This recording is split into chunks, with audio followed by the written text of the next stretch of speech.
Oke,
selamat malam teman-teman.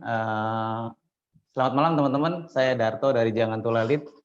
Malam ini kita bikin acara lagi, ya.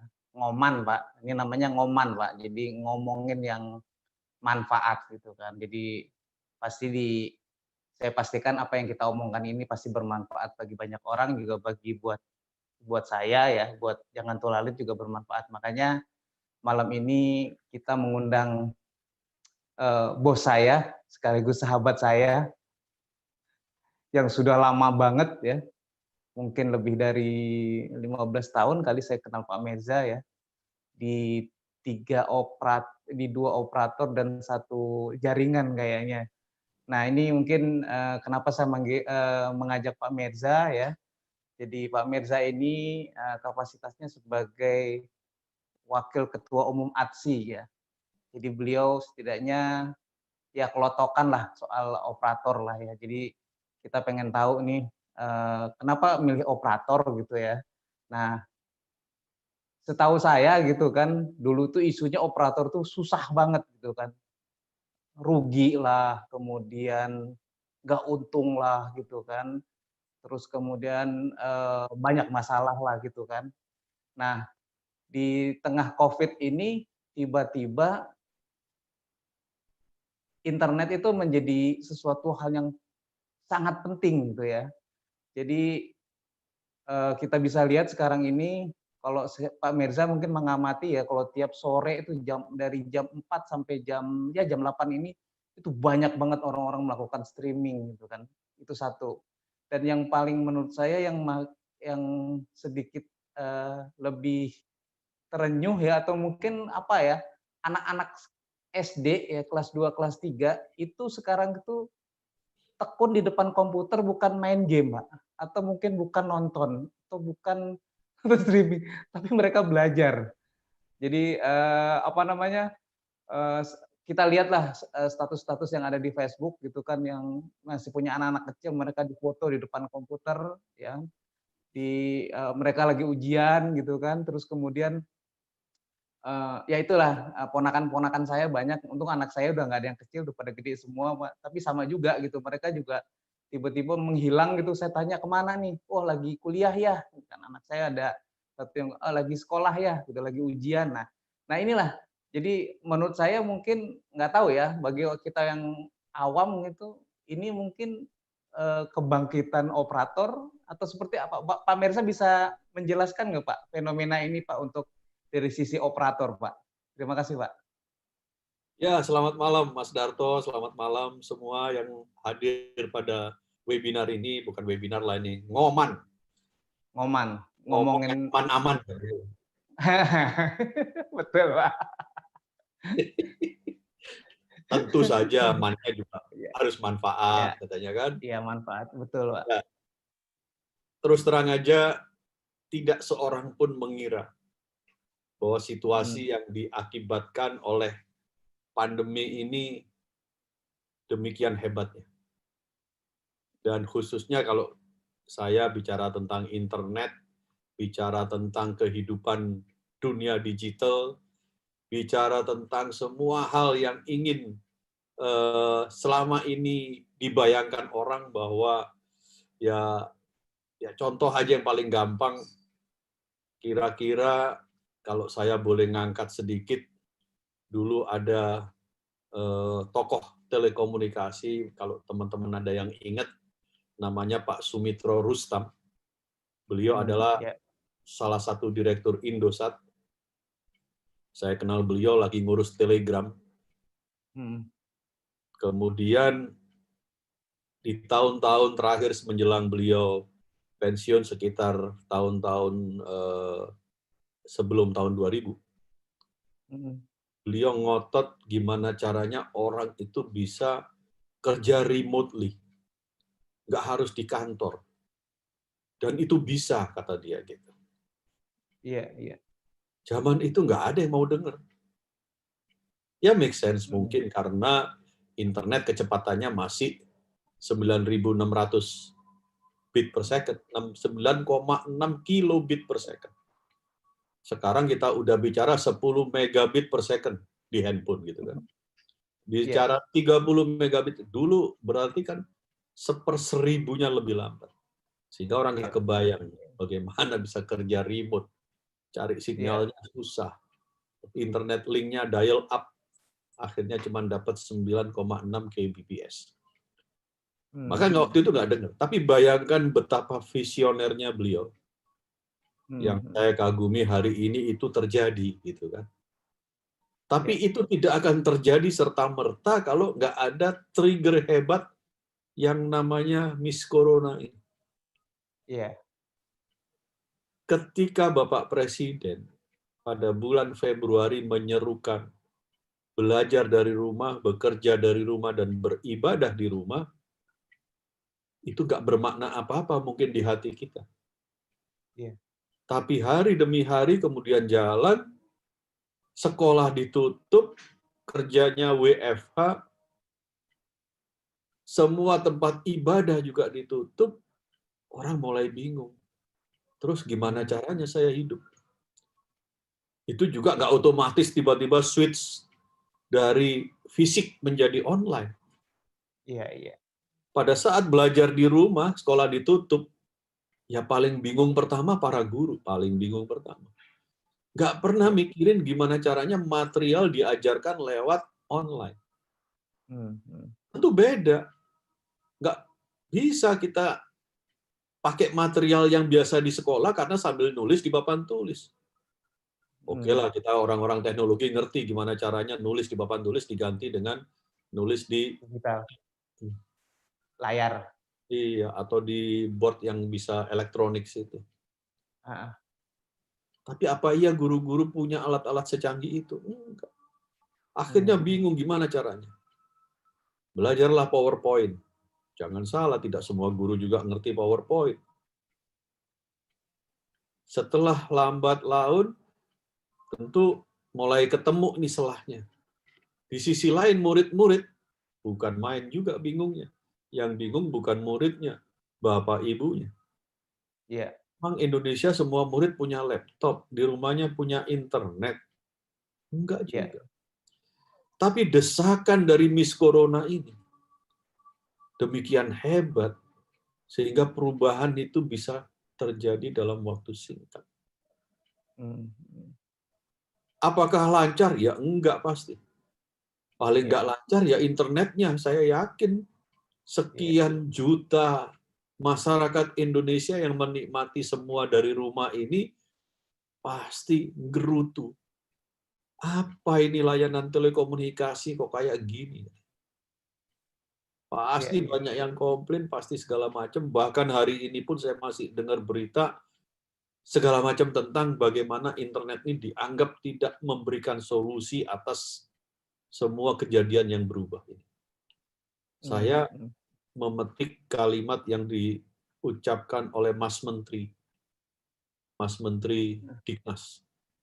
Mengatakan bahwa cita-cita semua pembelajaran lewat online ini kita harapkan tercapai di tahun 2045. Hari ini 2020, jadi 25 tahun lebih cepat. Ini revolusi. Iya, iya, iya. Nah, siapa sekarang yang harus melakukan penguatan-penguatan agar revolusi ini dapat berjalan lambat laun tapi cepat, mulus? Iya. Saya boleh katakan hari ini kemudian internet menjadi bahan pokok yang harus dikonsumsi orang tiap hari. Iya. Iya. Jadi nggak 9 lagi, sekarang jadi 10. 10 ya. Ya, cuman nggak bisa dikarungin. Bagi-bagi sembako ada internetnya. Nah, mari kita pikirkan bersama-sama. Dari sejak Februari sampai hari ini, kalau mau ngomong jujur, ratusan meeting digelar. Iya, iya. Dari segala aspek. Pemerintah tinggal bilang, hai para operator internet. Nah, para operator internet bukan hanya ATSI, tapi juga ada ABJI, ada segala macam. Harus menjaga kualitas dari semua internetnya di seluruh pelosok layanannya. Enak emang gitu kan? Dengan cara apapun, Pak ya. Dengan cara apapun, waduh. Kalau sangkut yang masih ada, kita mau hire tuh. Nah, apa lalu yang bisa sekarang efeknya udah keluar lagi dari aspek teknis. Orang mulai bilang Indonesia menuntut pemerataan internet. Waduh. Artinya di semua titik yang namanya wilayah Indonesia, seluruh penduduk harus mendapatkan tingkat kualitas internet yang sama. Jangan cuma orang Jakarta aja yang gampang akses internet. Jangan cuma orang Bandung, jangan cuma orang Surabaya. Kami di Halmahera juga mau layanan internet yang sama.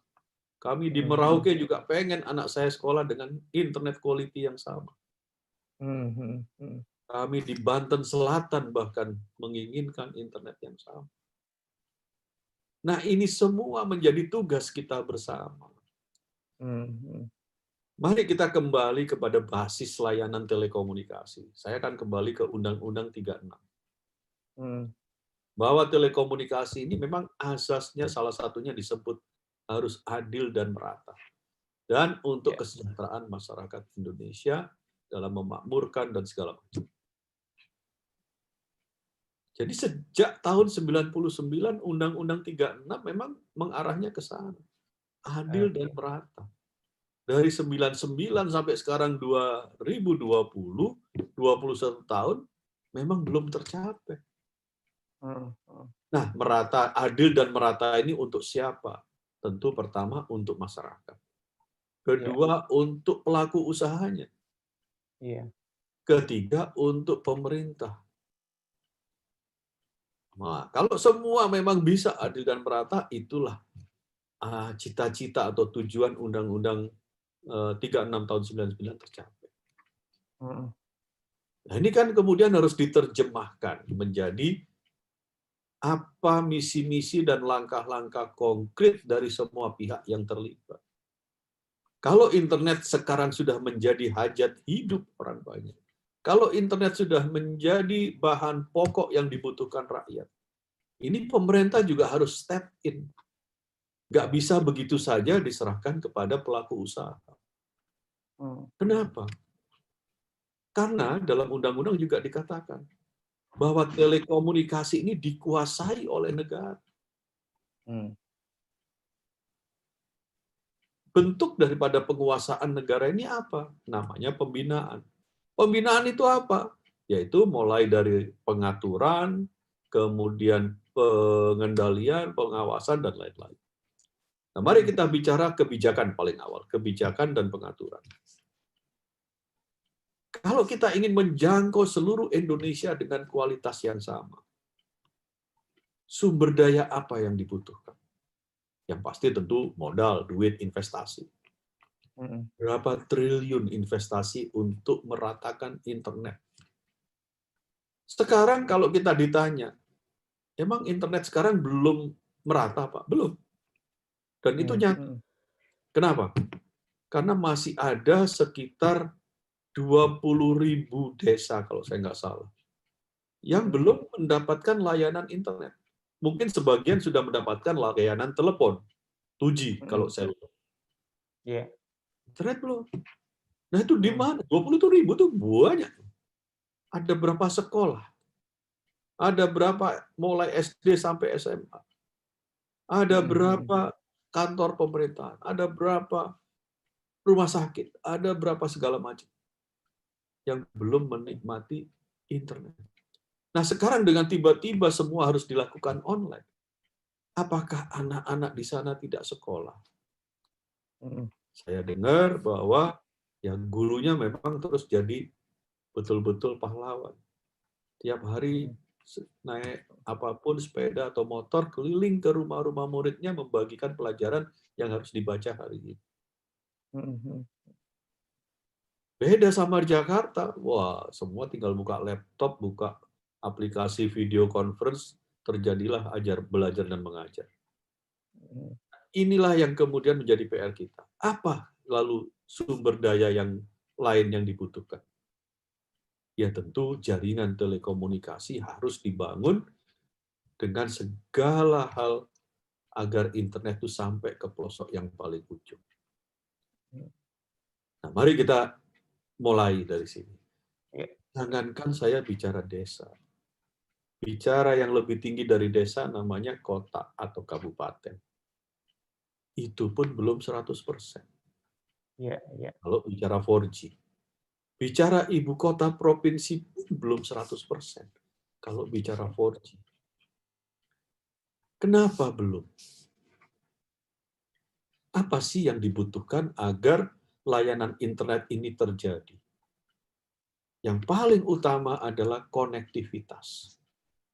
Jadi, jangan dikira kalau kami membangun satu menara, ditaruh BTS, everything done. Belum.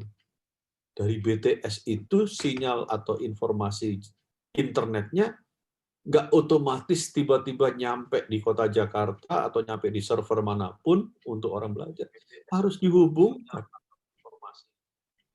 Nah, menghubungkan titik-titik ini, kalau mau bicara broadband atau kecepatan internet yang tinggi, itu butuh namanya jaringan fiber optik. Fiber optik yang hari ini sudah ada di bumi Indonesia, itu sudah banyak, tapi belum mencakup seluruhnya. Mungkin sekedar gambaran, fiber optik itu semuanya, yang punya semua operator maupun penyelenggara jaringan lainnya, kalau ditarik garis lurus, itu panjangnya 6 kali keliling dunia. Udah banyak juga tapi Pak ya? Banyak sekali. Itu membuktikan bahwa memang negeri kita ini luasnya alhamdulillah. Segede alaihim Pak ya? Iya. Sayangnya juga, bukan sayangnya, anugerahnya juga, negeri kita ini terdiri dari kepulauan. Dari pulau ke pulau itu kalau mau gelar fiber optik, saya butuh namanya submarine cable atau kabel laut. Untuk menggelar kabel laut, teknologinya juga membutuhkan spesialisasi-spesialisasi yang khusus. Kapalnya khusus. Timnya harus juga di samping ngerti telekomunikasi atau kabel, juga harus bisa nyelam. Karena kalau cuma ngerti kabel tok, ikut tenggelam. Kayak kejadian kemarin juga Pak ya, yang di Selat Malaka itu yang menjadi masalah ya Pak ya. Betul. Pemerintah memang sudah melakukan upaya-upaya terobosan, misalkan dengan Palapa Ring. Palapa Ring menghubungkan titik-titik kota-kota memang agar seluruh kepulauan ini terjaring menjadi satu. Tapi tugas ini belum selesai, ini baru Palapa Ring tahap 1. Nah, Palapa Ring tahap 1 pun yang dibangun dan sudah selesai, ini sampai landing di pantai atau landing di titik terdekat dari pantai. Setelah itu dari titik pantai menuju kota yang akan dihubungkan layanan internet, nah ini masih harus ditarik lagi. Coba bayangkan kalau kita mau menjaring seluruh Papua. Itu tengah-tengahnya hutan belantara. Kalau Mas Darto mau, ayo ikut gelar fiber optik ke sana. Gelar tiker mau Pak, saya di sana Pak.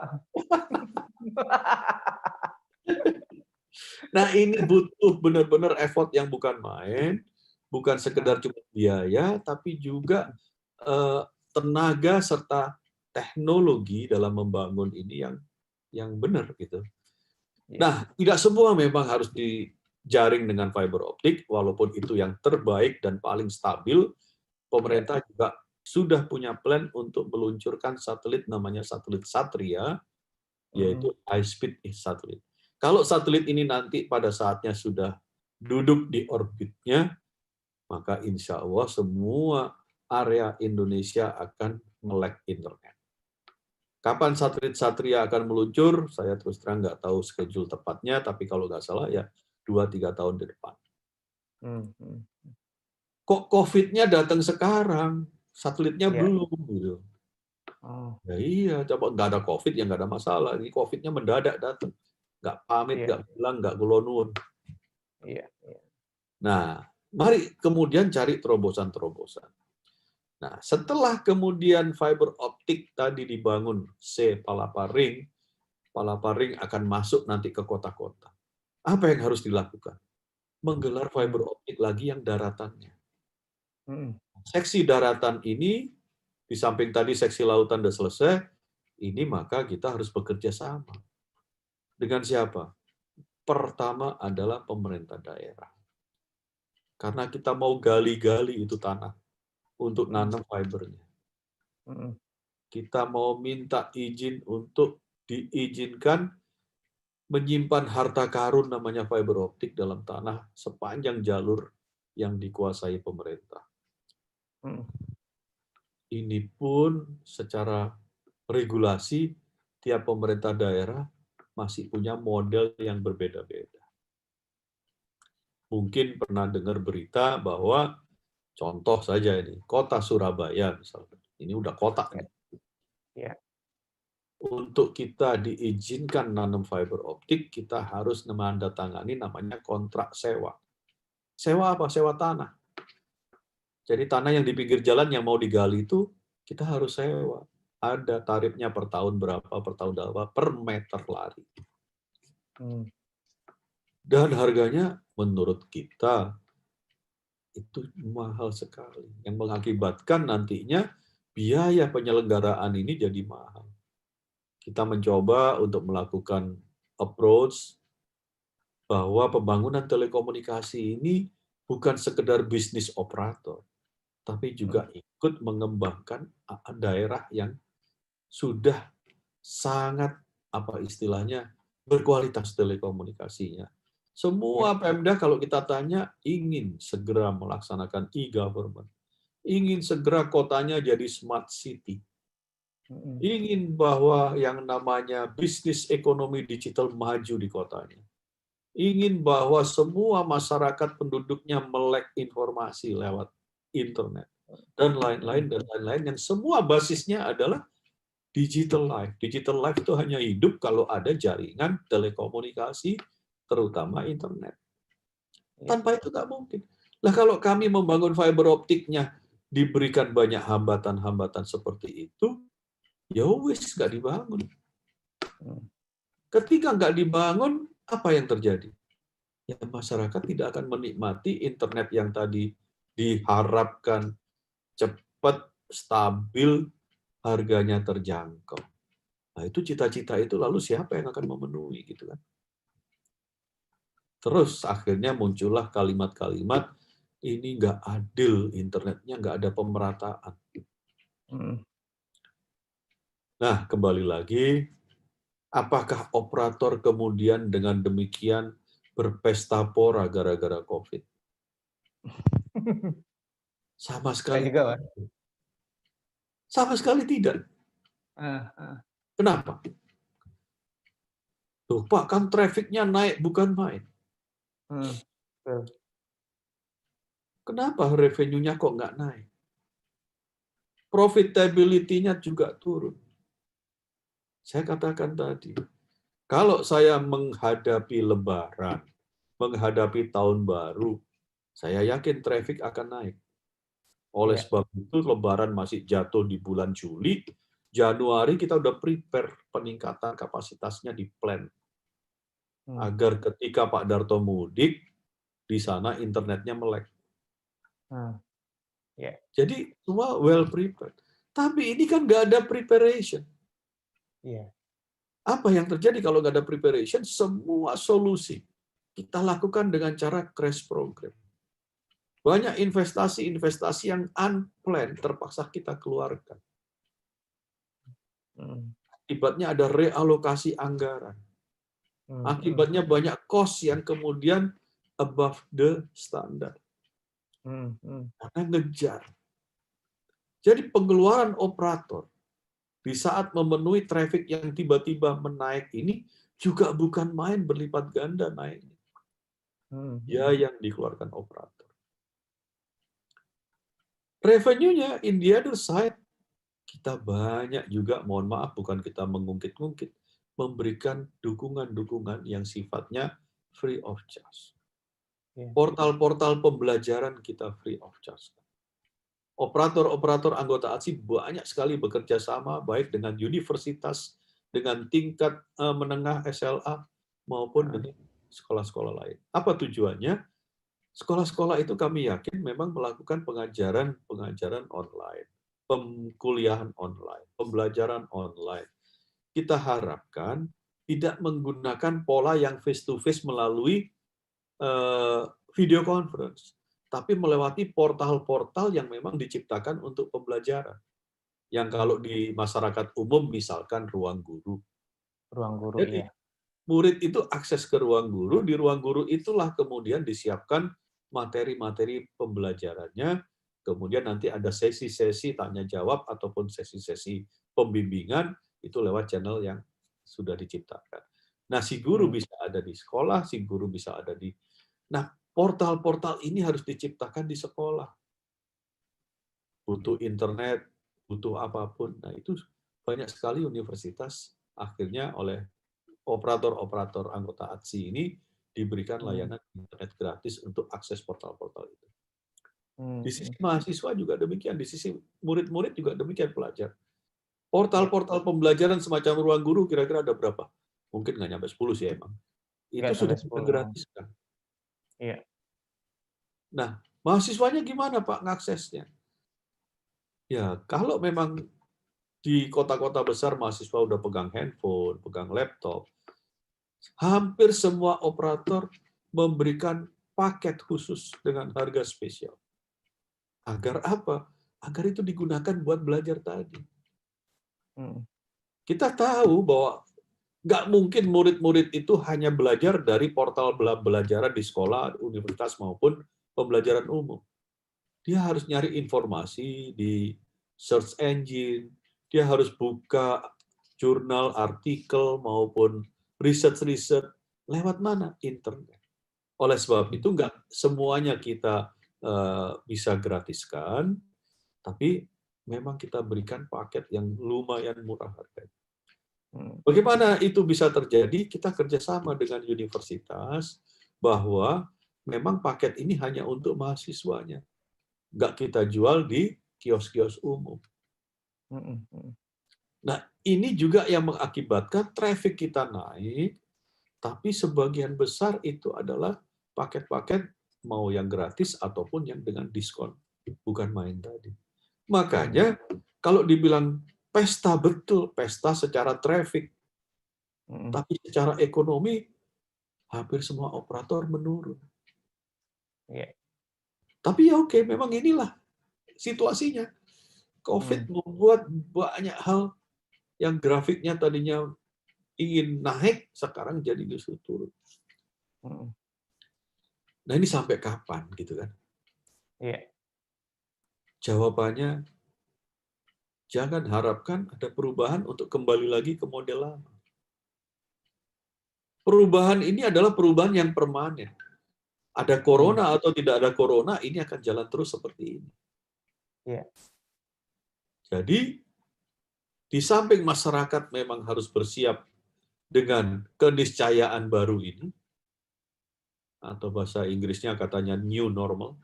New normal. Yang banyak diartikan banyak, Pak ya? Banyak. Saya mau new-nya aja. Normalnya enggak ya? Jadi semua pihak harus berubah mindset-nya gitu loh. Iya. Kalau bicara telekomunikasi, masyarakat berubah mindset, operator berubah mindset, regulator atau pemerintah pun dia harus berubah mindset. Iya. Hal-hal yang bersifat mahal membuat hambatan dalam penyebaran internet ini, tolong kita cari solusi bersama agar nggak mahal lagi. Apa sih yang mahal-mahal yang di-charge sama pemerintah? Yang paling utama saya katakan adalah biaya untuk lisensi frekuensi. Frekuensi ya. Frekuensi ini mahalnya bukan main dan ini fixed cost. Tiap tahun kita harus bayar di depan. Sebagai bayangan aja, kira-kira dari semua operator itu kurang lebih antara 15-16 triliun per tahun. Wow. Dan itu dibayar di depan. You mau dapat pelanggan, mau dapat revenue, mau enggak, mau apa, bayar dulu. Iya. Karena sifatnya PNBP. Iya. Kenapa sampai harganya semahal itu? Dulu waktu menghitung formula harga frekuensi ini kan melekatnya di jaringan. Frekuensi ini melekatnya di penyelenggara jaringan. Nah, penyelenggara jaringan dulu itu sudah bundle dengan jasa-jasanya. Yaitu apa jasanya tempo dulu? Telepon, SMS, dan baru belakangan data yang mulai berkembang. Ya. Nah, jadi hidupnya operator zaman party dulu, zaman pesta dulu. Telepon dan SMS ini menyumbangkan revenue yang bukan main besar. Nah, hari ini telepon dan SMS ini sudah diambil alih oleh aplikasi-aplikasi yang menyediakan persis layanan seperti itu, bahkan lebih canggih. Kalau SMS cuma muat 160 karakter, sekarang messaging OTT ini nggak ada batasnya. Bahkan bisa ngirim karakter sebanyak-banyaknya, ditambah foto, ditambah video. Jauh lebih enak daripada sekedar SMS-an. Nah, mereka sudah ngambil alih itu. Artinya apa? Frekuensi yang melekat kepada jaringan ini, nilai keekonomiannya sudah tidak sama dengan zaman kita masih berpesta pora dengan voice dan SMS. Lu kan naik data sekarang Pak naik. Nah, data ini beda secara ekonomi. Dengan investasi yang sama, kita bisa melayani langganan yang bertelepon dan SMS ini kira-kira dalam hitungan kasar 6-8 kali lebih banyak daripada pelanggan data. Artinya apa? Dengan investasi yang sama, saya bisa melayani katakanlah 10.000 orang kalau dia hanya berteleponan dan ber-SMS-an, tapi kalau data saya hanya bisa melayani paling hanya 1.200 orang. Kira-kira itu. Padahal kalau saya jualan data, itu revenue-nya udah di cap. Di cap itu artinya apa? Udah maksimum ya segitu. Mas Darto sekali langganan di seluler data dengan paket 100.000 sebulan, ya bulan depan ya 100.000 lagi, bulan berikutnya 100.000 lagi. Beda sama zaman teleponan. Setiap menit orang telepon itu tambahan revenue buat saya. Tapi kalau data kan enggak.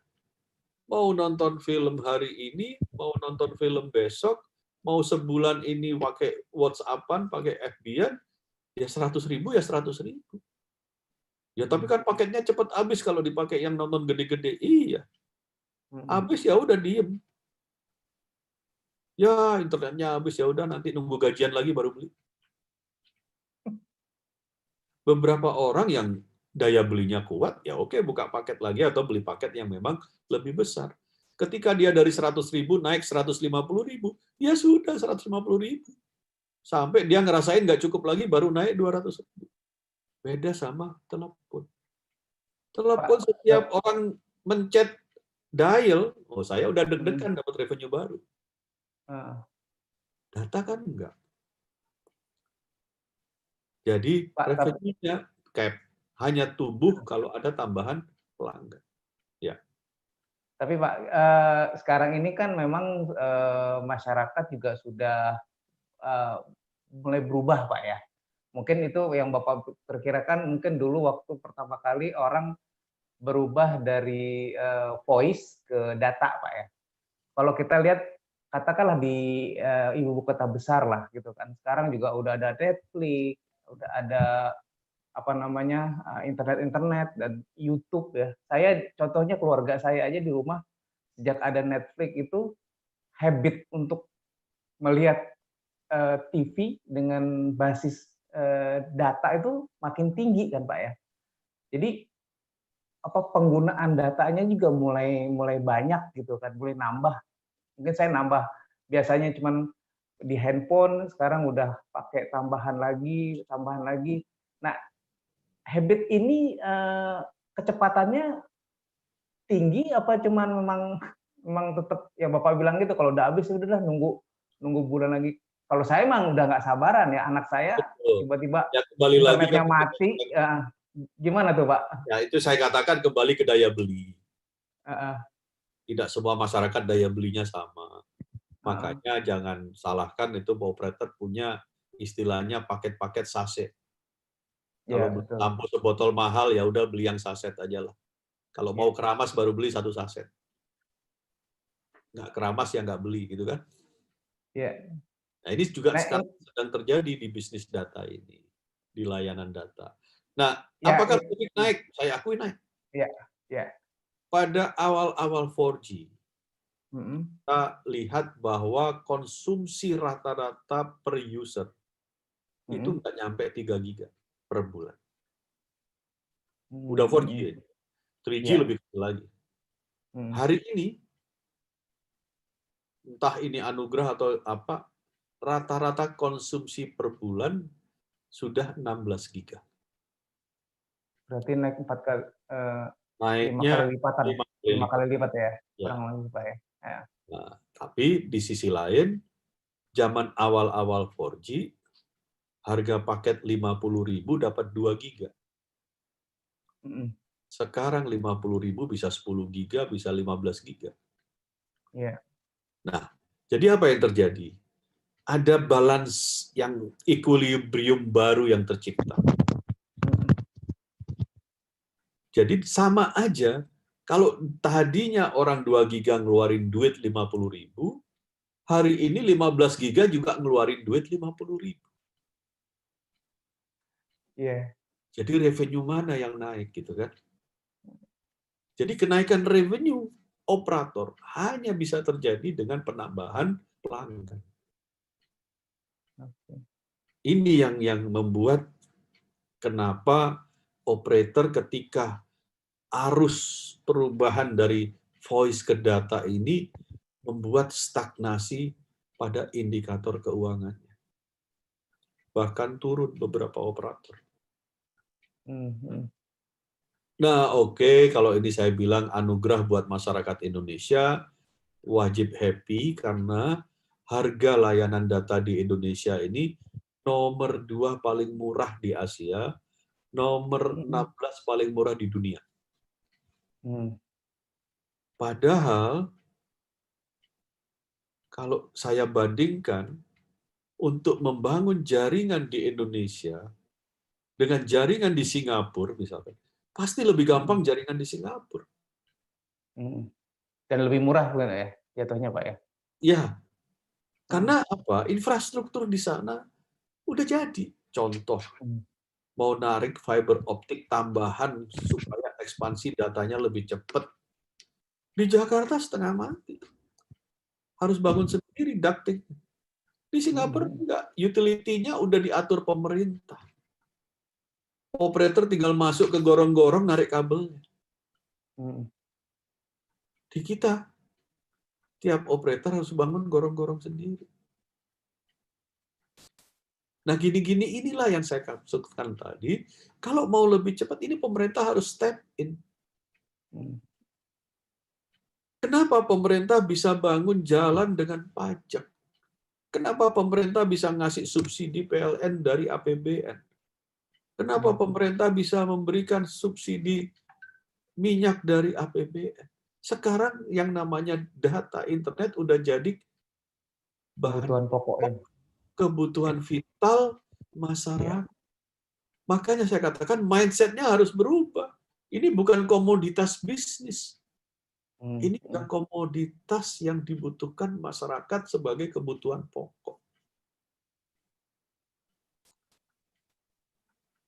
Tentu in return nanti pemerintah akan driving harga atau apapun seperti harga beras, harga gula, harga minyak, harga listrik, harga air. Tapi dengan itu, ini percepatan daripada penyebaran internet harus terjadi. Loh, swastanya lalu kemana, Pak? Loh, swastanya tetap bangun. Tapi kayak tadi gorong-gorong. Jalur fiber optik, menara. Sekarang saya manor BTS di gedung tinggi. Nggak pemerintah, nggak swasta. Ngecasnya bukan main mahal. Di sini pemerintah step in. Bikinlah peraturan yang mengatur seperti yang terjadi di PT Telkom untuk jaringan telepon biasa, di PLN untuk jaringan listrik, dan juga di PAM untuk air, gas, dan lain-lain. Coba kita lihat sekarang. Kalau ada gedung bertingkat dibangun di Jakarta, emang PLN masang kabel sampai kamar-kamar? Enggak. PLN secara aturan mengatakan, saya cukup masuk ke basement, colok di MCB. Selanjutnya di dalam gedung bukan urusan saya. Telepon juga gitu. Telkom hanya masuk ke basement di ruang MDF. Ke dalamnya, nggak tahu. Di rumah juga gitu. Ada kotak kabel di depan rumah. Tapi kenapa yang namanya telepon seluler mau masuk ke dalam gedung, langsung ditarik sekian-sekian. Mau masuk ke dalam lorong MRT, ditarik per tahun sekian. Padahal kembali lagi sekarang ini menjadi kebutuhan vital masyarakat Indonesia. Yuk kita rubah mindset kita. Yuk kita keroyok bersama. Di beberapa negara maju ada yang namanya peraturan right of ways. Bahwa semua premises, baik pemerintah maupun swasta, harus memberikan atau membuka untuk akses layanan telepon seluler, biar sinyalnya masuk ke unit-unit kalau itu gedung, masuk ke rumah-rumah kalau itu daerah real estate. Sekarang kita mau masang BTS di real estate, ya dicas. Gedung pemerintah, ya dicas. Tapi begitu nggak ada sinyal di ruangannya, protes. Nah ini mindset ini mari kita rubah agar betul-betul sinyal internet bisa masuk sampai handphone kita dimanapun kita berada. Barulah kita bicara pemerataan. Kita mari bertugas gitu. Ruwet, Pak ya? Enggak lah. Bisa dibicarakan dengan hati terbuka. Wah. Sementara pemerintah sekarang kan banyak banget yang harus dipikirkan juga. Tapi memang menurut saya juga yang seperti Pak Mirza bilang tadi, ya dibandingkan seperti PLN, kemudian juga PAM gitu kan, kemudian juga ya beberapa publik lah gitu kan, harusnya juga diperlakukan sebenarnya operator. Sebenarnya yang bikin penyelenggara internet itu kan sekarang ini kan banyak, Pak ya, bukan nggak hanya operator, tapi kayaknya tekanannya lebih banyak orang masyarakat memaksa operator gitu kan. Ini masalah. Sementara kan, nah, kenapa bisa kayak gitu, Pak? orang punya internet di rumah dari penyelenggara yang apa istilahnya fixed line, Iya, fixed line. baik fiber optik maupun kabel maupun apapun, itu hari ini jumlahnya belum banyak. Hmm. Paling kalau saya kira-kira nih, saya terus terang datanya lupa, nggak nyampe 15 juta.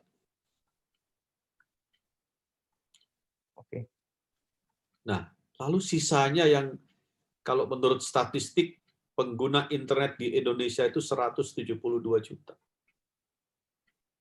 Terus sisanya pakai apa? Jadi kalau satu orang pakai satu jalur, enggak lah. Satu orang katakan rata-rata satu titik internet dinikmati 2 orang, misalkan ini rata-rata ngomong kosong aja gitu.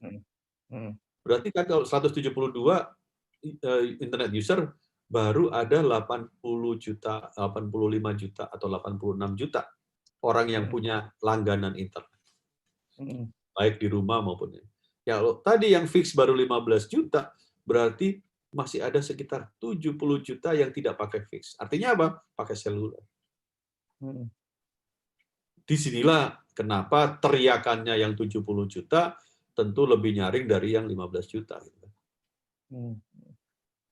Jadi kalau ada apa-apa di internet, oh itu seluler ya, karena itu mewakili mayoritas daripada pengguna internet. Nah, ini yang juga harus didorong fixed line agar semua orang itu adalah betul-betul menikmati internet, tidak hanya seluler. Mari gelar itu kabel-kabel sampai seluruh titik perumahan. Itu. Ya, ini Darto, teman-teman YouTube kayaknya banyak ini yang dengerin kita. Iya, iya. Mudah-mudahan yang baru join bisa mengikuti juga, yang tadi join dari awal. Terima kasih sudah join bersama kita.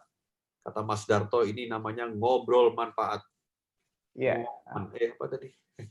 Ngoman. Jadi Pak, gini Pak,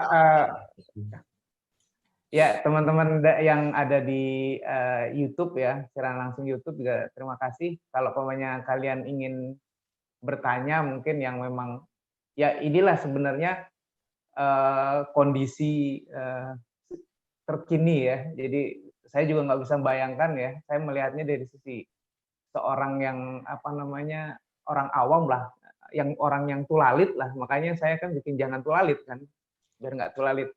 Pak, tapi juga kadang-kadang juga operator yang fix line juga kadang-kadang kualitasnya juga ya kalau kita lihat di Facebook itu kan juga sama juga kan, kalau lagi ngamuk gitu kan konsumen itu kan udah jaringannya biarpet, anaknya mau ujian itu akhir tiba-tiba juga macet gitu kan, di operator juga macet gitu kan. Biasanya kalau orang udah kayak begini kan galaknya kan auzubillah kan Pak ya.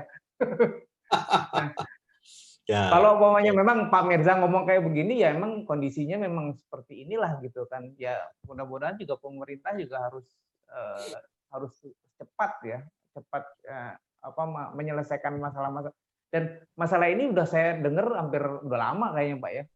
10 tahun yang lalu mungkin juga itu juga emang masalahnya kayak begitu-begitu juga. Nah, karena belum selesai saya katakan tadi. Kenapa? Karena belum adil dan merata tadi. Iya. Dan kayaknya action pemerintah juga kalau menurut saya juga masih belum maksimal juga gitu kan. Jadi harus terus didorong dan harus terus diupayakan tidak hanya oleh operator tapi oleh masyarakat Indonesia kan Pak ya untuk ini Pak. Ya makanya saya katakan tadi ini semua pihak memang harus step in.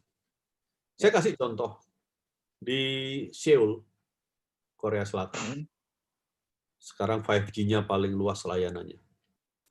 Di kota Seoul itu yang namanya project director untuk 5G itu adalah wali kota Seoul.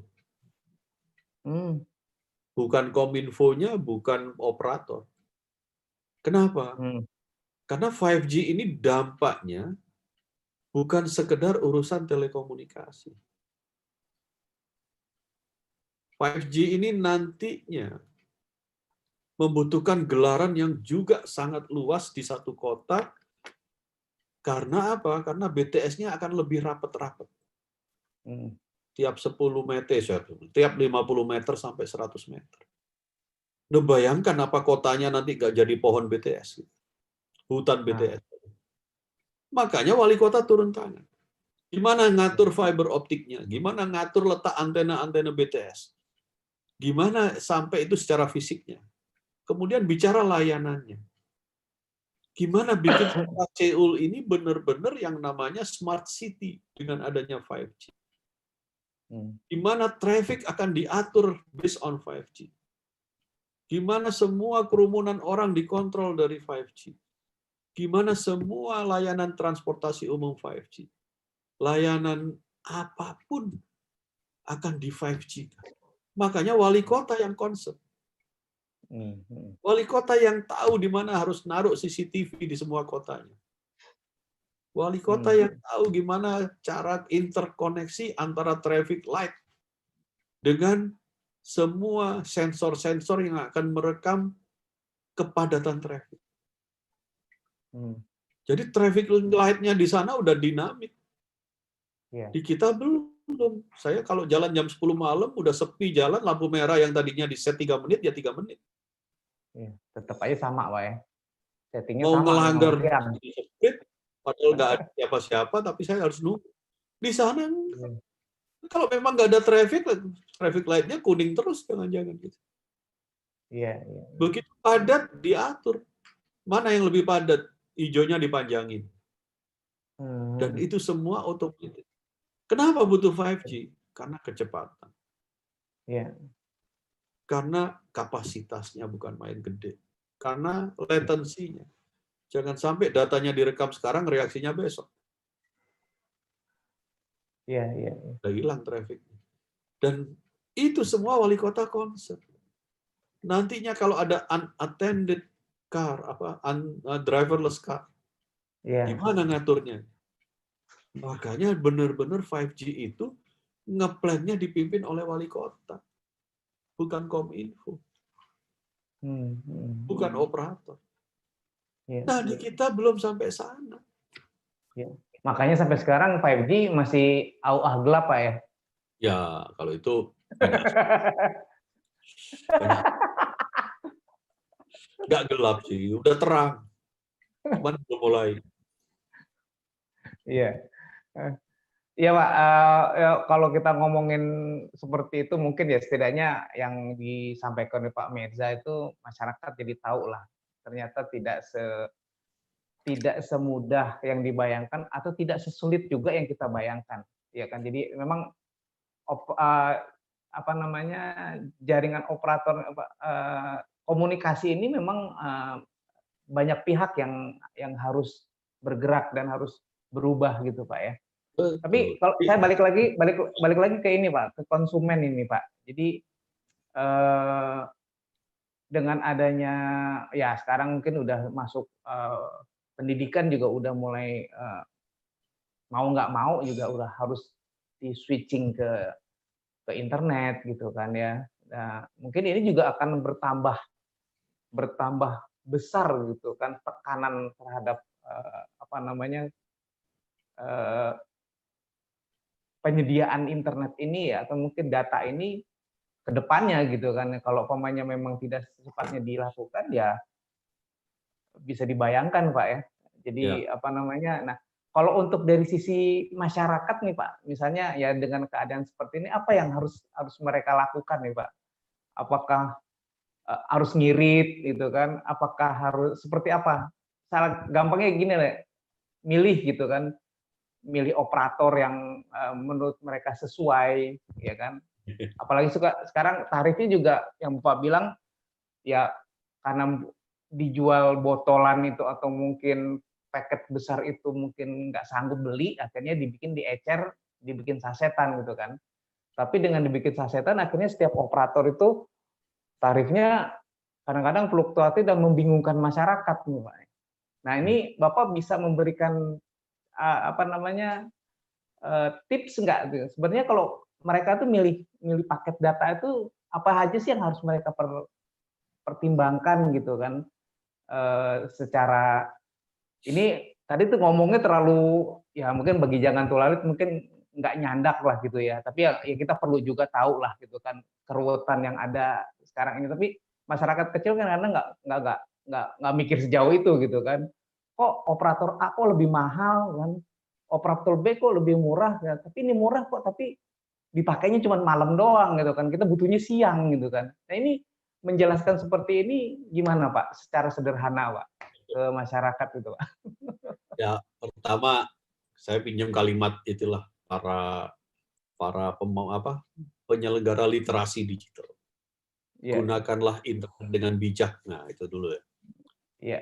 Jadi memang kembali lagi kita sehari-hari selalu hidup dengan pandangan-pandangan yang selalu membuat nafsu kita ingin memiliki semuanya. Gitu. Mhm.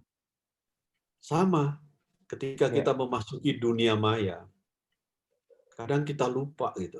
Nonton film, waduh bagus. Udah selesai, lihat lagi gambar yang lain, wah ini juga bagus, nonton lagi. Nonton lagi, apalagi sekarang lagi banyak di rumah. Sehari bisa 3, 4, 5 film. Apakah ini bijak gitu kan? mhm. Maaf, saya bukan berarti anti Netflix atau anti film streaming. Nanti saya Iya, dimarahin. Tapi ini kembali kepada diri kita sama dengan kalau kita dalam keadaan normal, masuk mall, semua pengen dibeli. mhm. Tapi ketika kemudian dompet kita kandas, kan kita berhenti beli. Iya, Oleh sebab itu sama kayak internet. Kalau saya punya paket isinya 5 GB, jangan marah kalau nonton 4 film habis. Nah, gitu sekarang ya. ngapain kita internetan? Tujuan utama dulu yang kita utamakan. Sama kita Iya, masuk mall. Tujuan utama kita apa? Kalau beli singlet, ya udah singlet aja. Tapi begitu lihat mhm, celana pendek bagus, beli. Lihat, mhm, wah ini t-shirt lagi diskon, beli. mhm. Akhirnya pulang kandaslah dompet, sampai rumah dimarahin sama istri. Iya, Sama persis seperti ini. Di dalam dunia maya ini semua hidangannya menginginkan kita untuk akses. mhm. Saya kasih contoh nggak jauh-jauh. Hampir semua kita, termasuk mudah-mudahan semua yang dengerin kita di YouTube ini, punya namanya WA Group. Berbijaklah berinternet di WA Group. Di WA Group tuh tiap hari ada aja teman kita yang ngirim link video. Iya, Itu kalau semua satu persatu kita tontonin, kita bukain, kuota kita cepat habis. iya, Jadi berbijak, berinternet tuh itu. Lihat judulnya aja, wah nggak penting, nggak usah dibuka. mhm. Satu video ngabisin 100 mega, 50 mega, 20 video ya 1 giga hilang. Entar kalau udah habis dia ngamuk, dikira dimakan sama Iya operator kan? tuh Pak ya? Itu yang pertama. Jadi bijaklah Iya, berinternet. Kalau kita udah bijak berinternet, kita bisa ngukur diri kita. Nah, ini saya kasih pandangan aja. iya, Sekarang Zoom menjadi seolah-olah tools utama kita dalam berkomunikasi. Karena mhm. enak emang bervideo, cekik-cekikik. Nggak cuma meeting kan Zoom itu. Iya, Sekarang kongko-kongko pun yang tadinya di kafe jadi di Zoom. Kita bermain Zoom 1 jam. Itu ngabisin data kurang lebih 600 sampai 700 Mbps. Megabit, sorry. Megabyte. megabit. Heeh. Nah, kalau kita cuma punya 5 giga sebulan, itu paling habis kira-kira 5 ya kali 8 jam. 8 jam untuk berhari-hari di Zoom Pak ya? Iya. Kalau 8 jam kita pakai sejam sehari, 8 hari habis. Mhm. Nah, ini makanya emang kayaknya enak gitu. Wah, asik sekarang ini. Tapi ketika kuotanya habis, nah, jadi kita harus berhitung. Kira-kira Mhm, saya itu enaknya sebulan perlu paket yang berapa. mhm. Kalau memang butuhnya katakanlah 50 GB, ya nggak apa-apa, belilah 50 GB, saya juga seneng laris. Tapi kalau butuhnya memang 5 GB, ya 5 GB. Tapi kendalikan pemakaiannya. Jangan masuk, sekarang banyak sekali promosi-promosi misalkan di Instagram, promosi di Facebook. Tiap kali kita buka selalu ada yang jualan apapun. Itu kalau kita bukain semua, itu gambar video semua. Itu ngabisin dompet. Belum kalau beli, tambah lagi ngabisin dompet. Nggak beli aja udah ngabisin kuota. Jadi itu tadi kita harus paham, kita mau pakai apa saja sih internet kita ini. Kalau saya sering misalkan meeting lewat Zoom, ya saya hitung.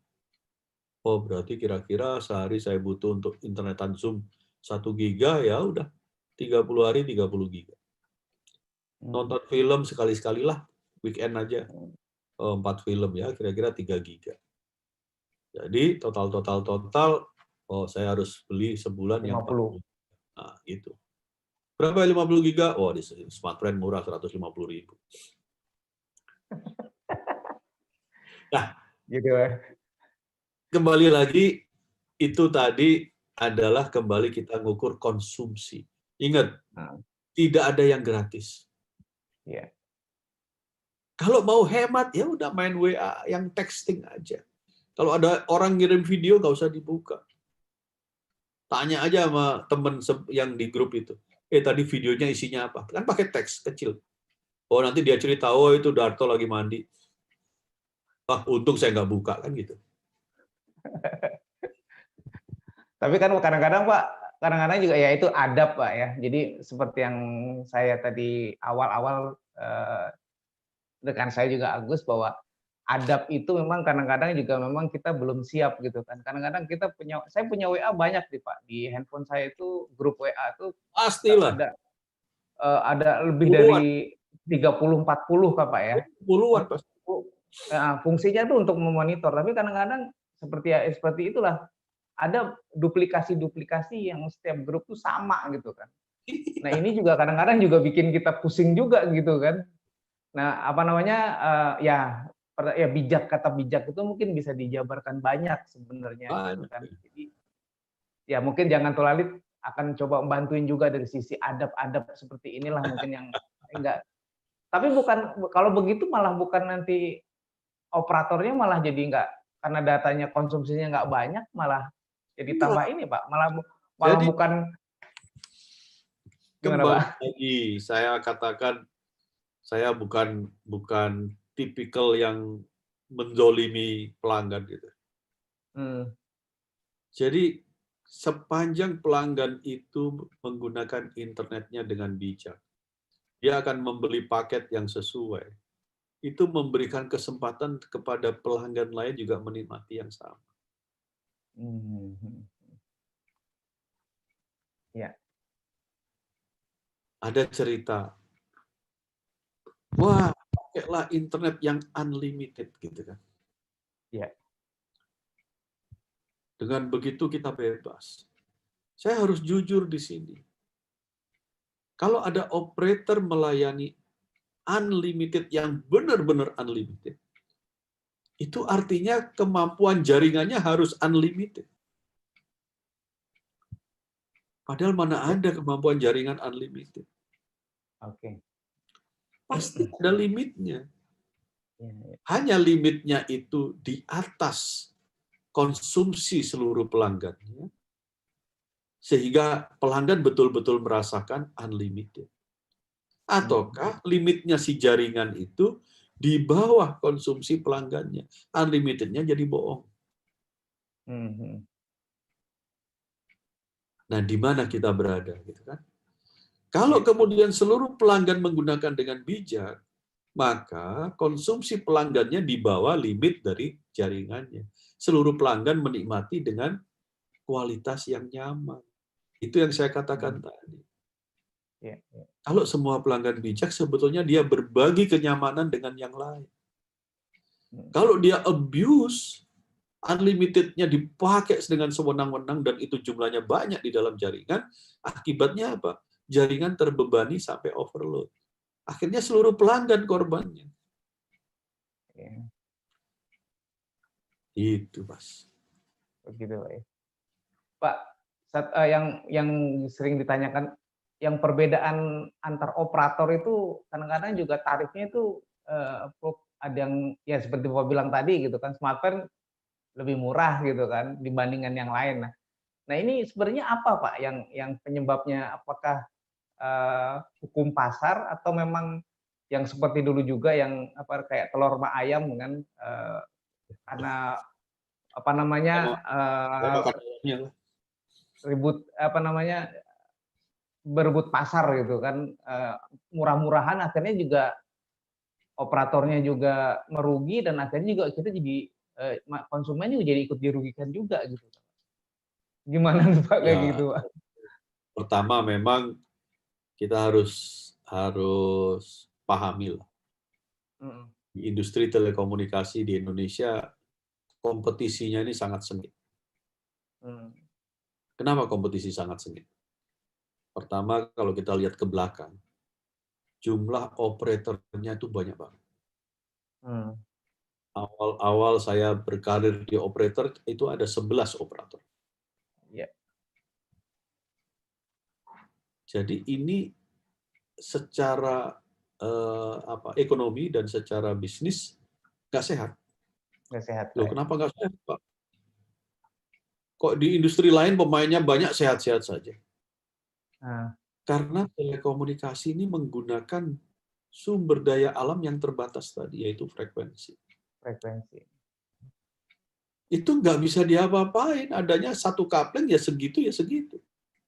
mmm, Padahal pemainnya sebanyak itu. Akibatnya apa?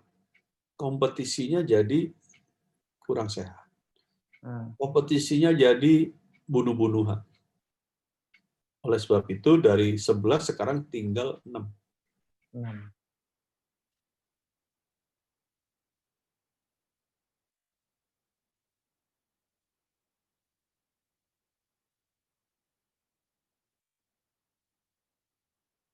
iya.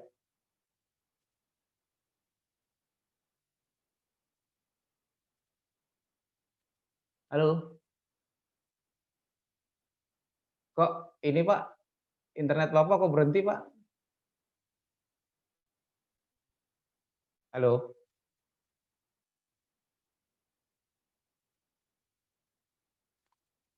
Pak Mirza?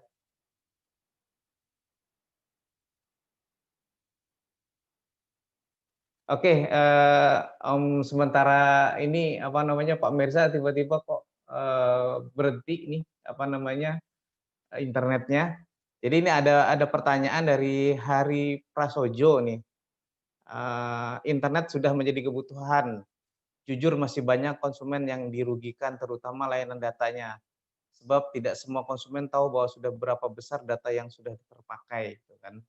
Ini juga mungkin, ya karena mungkin nanti Pak Mirsa bisa jawab, ya kalau menurut saya sih karena memang ya ya karena mungkin kurang tahu, kurang bijak dalam menggunakan internet jadi akhirnya, banyak yang nggak disadari ya. Nah ini kedua dari Mas Didit nih, Mas Didit mungkin Pak Mirsa kenal juga nih, yang sekarang jadi karyawan sebuah handphone terkenal juga nih Pak, 5G diklaim bakal banyak dipakai oleh IoT Pak. Apakah ekosistem ini sudah mapan di Indonesia Pak? Halo Pak Mirza,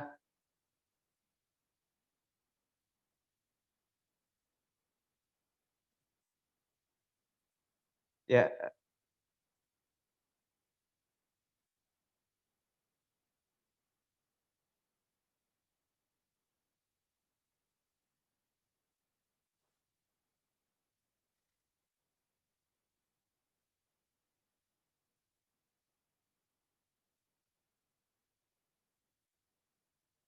apa baterainya habis Pak?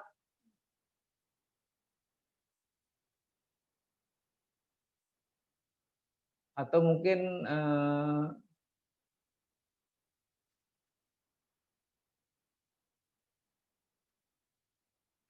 ya, teman-teman, eee, kita lagi coba bantu ngubungin lagi Pak Mirza ya, eee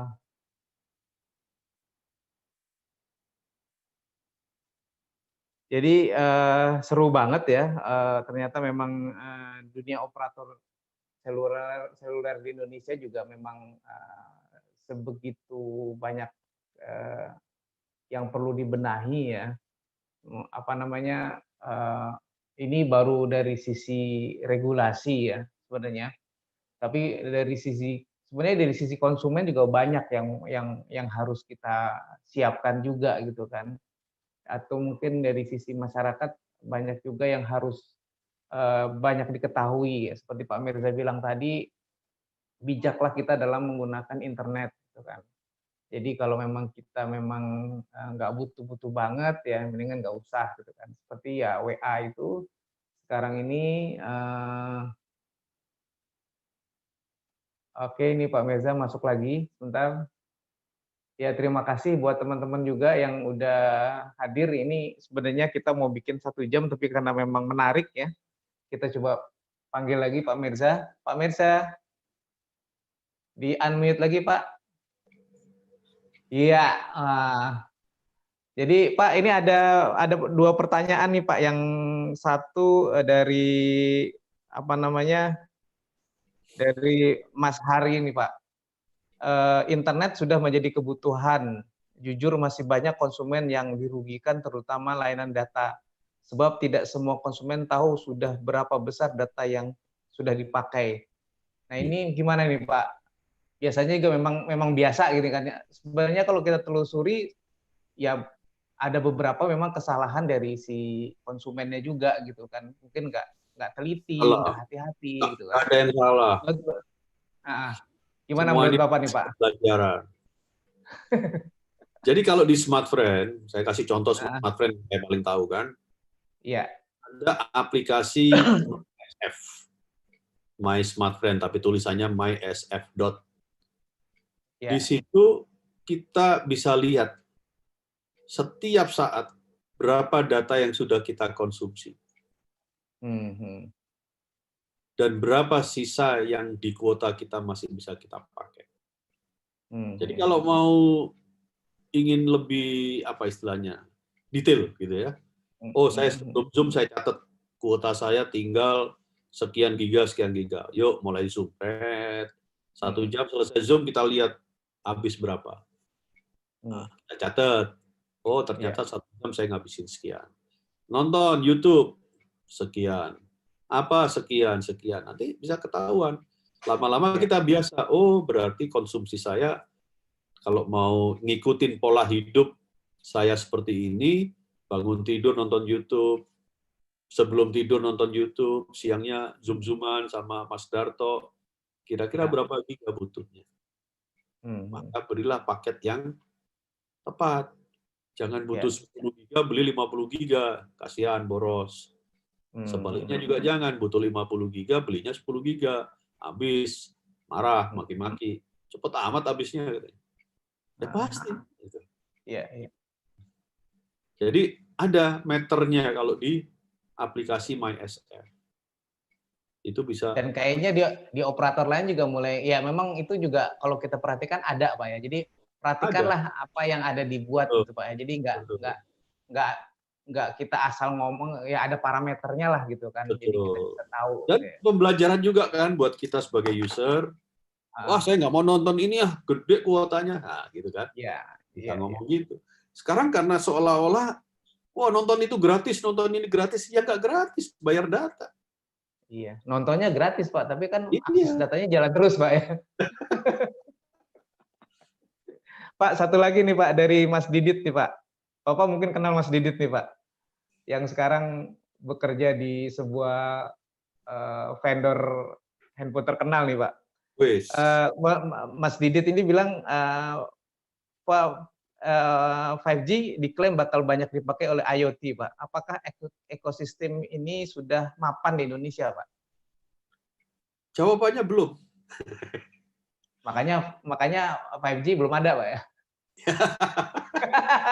Itu lagi digodok di dewa-dewa. Enggak, soalnya gini Pak, operator apa? Kenapa 5G dikaitkan dengan IoT? Nah. Jadi semua analis di dunia meramalkan bahwa kehidupan digital ini makin hari akan makin bergantung kepada pola-pola sensing atau sensor. Iya. Tapi kalau saya ngomong sensor, jangan dibayangin, wah alat canggih yang bisa. Nggak, di handphone kita pun ini sudah banyak sensor. Iya, iya. Sensor apa aja yang ada di handphone yang kita tahu? Sensor lokasi. Iya. Sensor itu apa? Ngukur berapa Sidik jari. langkah kita jalan, berapa kalori, itu sensor. Iya. Sensor apa lagi? Temperatur. Sensor apa lagi? Ada yang punya sidik jari. Apa? Wajah. Wajah, ya. Apalagi sidik bibir kali. Jadi kita akan banyak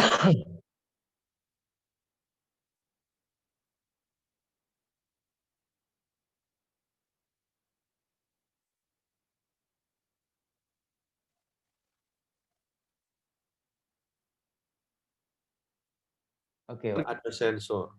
Kita tahu.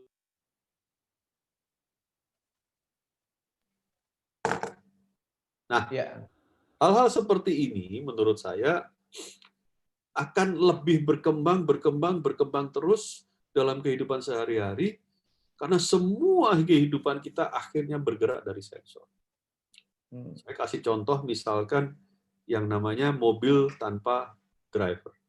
Saya pernah ketemu sama waktu demo yang di waktu itu ada apa itu Asian Games. Asian Games yang di Saya tanya di mobil ini apa saja yang di-sense? Dia bilang ada 2.363. Wih, apa aja aku bilang gitu. Segala macam dia bilang. Itu aja di bodinya, kiri kanan, atas bawah dan semuanya itu sensor jarak. Karena jangan sampai apapun kita terlalu dekat dengan tetangga gitu kan. Terus sensor mesin, sensor ini, sensor penumpang berat itu segala macam. Isi baterai. Dan itu semua dikendalikan secara otomatis dan dikirim datanya ke pusat pengendalian mereka. Kalau keberatan juga mungkin nggak bisa jalan, Pak ya. Tiba-tiba sensornya ini orang kebanyakan penumpang, akhirnya mobilnya nggak jalan gitu, Pak ya. Nggak jalan. Makanya jangan naik, Mas Dato. Tendang aja, Pak. Nah, ini yang menyebabkan 5G itu dibutuhkan. Kenapa 5G dibutuhkan? Karena 5G ada 3 yang menjadi gain utama dibanding 4G. Yang pertama adalah kapasitasnya sangat masif. Nah, sensor-sensor tadi itu kan jadi jutaan dalam sekian radius yang sama. Masif, cepat sekali, dan yang lebih penting lagi, latensinya sangat pendek. Jadi, reaksi atas sebuah data mengalirnya itu sangat cepat. Makanya bayangkan kalau drivernya nggak ada itu mobil, latensinya lambat, informasinya datang, ada mobil jarak 3 meter di depan kita, tapi reaksinya 2 menit kemudian udah telat. Wassalamualaikum, Pak ya. Nah, makanya orang tidak berani mengendalikan mobil tanpa driver kalau masih pakai teknologi di bawah 5G. Latensinya masih kurang cepat. Pak, tadi yang itu 5G itu kan banyak kan untuk IoT, Pak ya. Kalau gimana untuk ini, Pak, untuk konsumsi konsumen karena beberapa handphone juga sekarang ini udah, ini tempatnya kerjanya Mas Didit kayaknya tahun depan semuanya udah 5G juga nih. Tapi sayang sekali kalau handphone 5G lewat jaringan 5G hanya dipakai untuk mainan WA gitu kan. Kenapa di handphone perlu ada 5G? Saya katakan handphone itu nanti tidak sekedar alat bertexting ria atau bervideo call atau ber-WA-WA-an, Facebook-Facebookan, nggak cuman itu. Remote sensing untuk kesehatan. Saya nggak perlu ketemu dokter. Saya akan pakai handphone 5G saya agar dokternya bisa dengerin detak jantung saya. Jadi ada stetoskop seolah-olah yang saya tempelin di sini, dokternya denger di sana. Hmm. Saya bisa load hasil apa istilahnya CT scan, saya bisa load hasil MRI. Itu kan data gede soalnya, Iya, iya. bergiga-gigabyte. Kalau si dokter nungguin data MRI harus nunggu setengah jam, tidur dia. Iya. Makanya 5G dialirkan di handphone untuk mentransmit data-data seperti itu agar si dokter langsung bisa baca, langsung bereaksi. Jangan sampai serangan jantung saya keburu dead. Iya. Gitu Pak ya. Jadi 5G di handphone bukan untuk WA, bukan untuk FB, bukan untuk YouTube. Tapi Untuk main game kali Pak. nah, Main itu game ya. salah satu yang lain. Nanti game-game online itu akan benar-benar lebih butuh kecepatan. Dan Lebih data yang realistis. dihasilkan juga gede. Itu juga satu opportunity lain, games. Yang bottom line saya, jangan beli handphone 5G kalau hanya mainan WA. Ya. Tapi 5G mungkin masih dipertahankan Pak ya. Maksudnya Untuk 4G. ya enggak yang ya 4G-nya tetap masih ada kan Pak ya untuk Sekarang kita udah 4G, data-data. ya kan? Ya 4G-nya kan Hari tapi ini kan kan untuk 4G 5G. ini. Ya, Tapi buktinya 2G sama 3G masih hidup. masih hidup ya. Tapi kan smartphone kan cuma 4G doang Pak ya.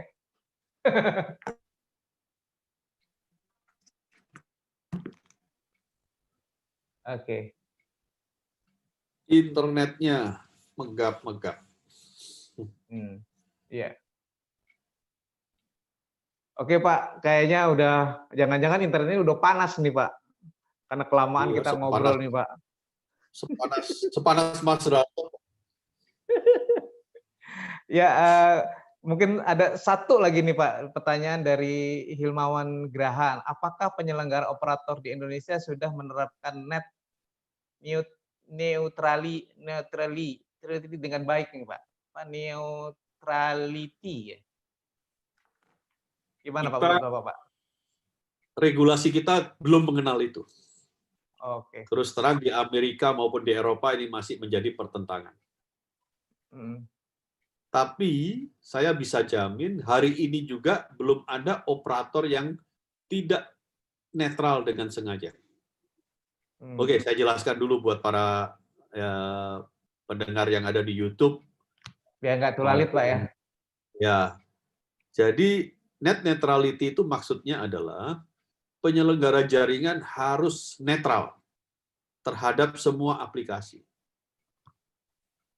Tidak boleh ada aplikasi A dikasih jalur khusus, aplikasi B dicekek, aplikasi C ya setengah-setengah. Tapi semua aplikasi lewat jaringan saya akan mendapatkan jalur yang sama. Kalau mampet ya mampet, kalau lancar ya lancar semuanya. Yeah. Nah, ketika kemudian di Eropa dibahas, nggak bisa begitu. Kalau ada aplikasi yang mau berbagi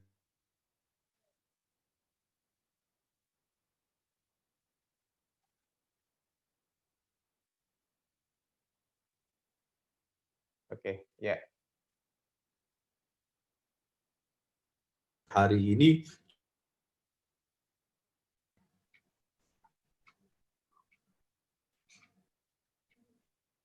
Kayaknya ini lagi nih Pak, ngedet-ngedet lagi nih Pak. Pak Mirza. Pakai operator apa sih Pak? Mungkin karena belum makan. Kalau nggak pakai smartphone ini dari tadi udah mati. Wes mantap.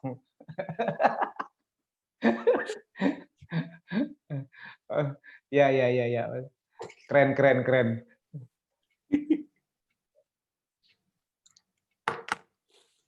Oke Pak, mungkin kata ini ada Agus Pak, diulang lagi Pak yang tadi yang pas putus itu Pak. Ya nggak tahu putusnya di mana.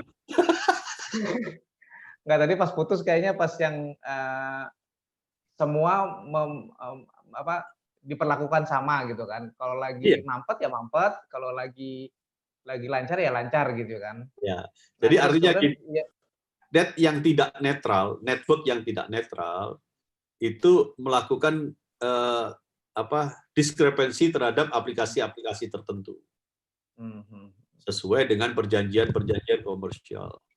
Jadi kalau ada aplikasi kerjasama sama saya berbagi hasil, saya bukain jalurnya lebar. Kalau ada aplikasi mau kerjasama bagi hasil, ya saya cekek.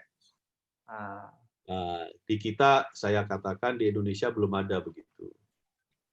Semuanya aplikasi apapun melewati jalur yang sama. Justru menurut saya operator Indonesia baik hati banget Pak ya. Saking baik hatinya akhirnya dia nggak dapat apa-apa, sementara yang menggunakan jasa itu dapat duitnya lebih banyak daripada operatornya Pak ya. Betul nggak tuh Pak kayak gitu Pak? Saya nggak pernah meriksa harta orang sih. Oh gitu Pak ya. Ya mungkin termasuk smartphone juga kan Pak. Sementara kan aplikasi-aplikasi bisa jalan macam-macam, kayak sekarang orang video call gitu kan, lewat WA gitu kan. Itu kan yang diuntungkan sebenarnya kan bukan operatornya gitu kan, malah yang si aplikasinya itu gitu kan Pak. Betul. Ya rezeki mereka lah. Iya. Rezeki mah nggak kemana Pak ya. Oke Pak, kayaknya banyak sebenarnya pertanyaan-pertanyaan yang memang ditujukan. Kayaknya seru nih Pak. Nih Pak Merza ngomong seru nih karena diawali oleh ketidakpastian dan kadang-kadang dengan penuh dengan masalah-masalah ya gitu kan. Jadi ya mudah-mudahan setidak-tidaknya masyarakat jadi tahu lah gitu kan. Dan masyarakat mulai bergerak untuk menuntut haknya lah pemerataan itu, dan ya harus terus menyuarakan ya, biar semua lini ya, baik itu pemerintah, baik itu operator, baik itu terutama pemerintah daerah nih yang juga Pak Mirza juga dulu pernah cerita setengah mati ya. Jangankan nggak usah di daerah-daerah Pak ya, di daerah Sudirman Tamrin itu aja udah pusing Pak ya. Oh iya. Ketimbang ya, itu aja itu daerah kota besar itu juga udah sangat mahal banget gitu kan. Jadi tanpa mengurangi rasa hormat saya mungkin kepada pendengar juga ya. Dan ya kita waktunya juga memang udah lewat dari 1 jam nih Pak. Saya udah ngasih sinyal sama Agus minta tambah setengah jam lagi ini ya. Tapi sekarang udah lewat dari setengah jam juga ya. Tapi terima kasih banget Pak Mirza ya. Ini Pak Mirza ini salah satu narasumber yang favorit bagi saya ya, bagi teman-teman wartawan ya. Dan beliau juga dengan senang hati memberikan banyak informasi dan mungkin juga banyak pencerahan lah gitu kan. Dan kita udah membajak Pak Mirza 1,5 jam lebih. Mudah-mudahan nggak mengganggu Pak, besok diganggu lagi Pak untuk materi-materi lain mungkin, atau mungkin masalah-masalah lain. Dan tanpa panjang lebar mungkin kita cuma bisa terima kasih atas informasi-informasi yang disampaikan Pak Mirza. Dan ya kita harus tutup Pak karena waktunya juga memang udah panjang. Mungkin ada yang terakhir yang bisa disampaikan Pak Mirza untuk masyarakat. Ini ngobrol-ngobrol santai aja. Ya. Saya mohon maaf kalau ada yang kurang berkenan dalam penjelasan saya, dan kita masih bisa sering ketemu lah dengan acara-acara santai, ngobrol, untuk saling berbagi apapun informasi yang saya bisa share, pasti akan saya share. Nah sekarang makanannya kita share online aja ya. Wah, boleh. Terima kasih Pak. Selamat malam Pak. Sampai ketemu lagi. Assalamualaikum warahmatullahi wabarakatuh. Waalaikumsalam warahmatullahi wabarakatuh.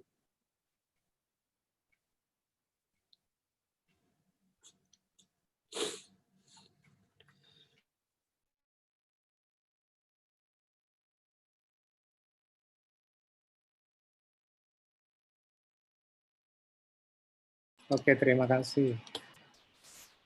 Ini Mas Darto, udah hilang.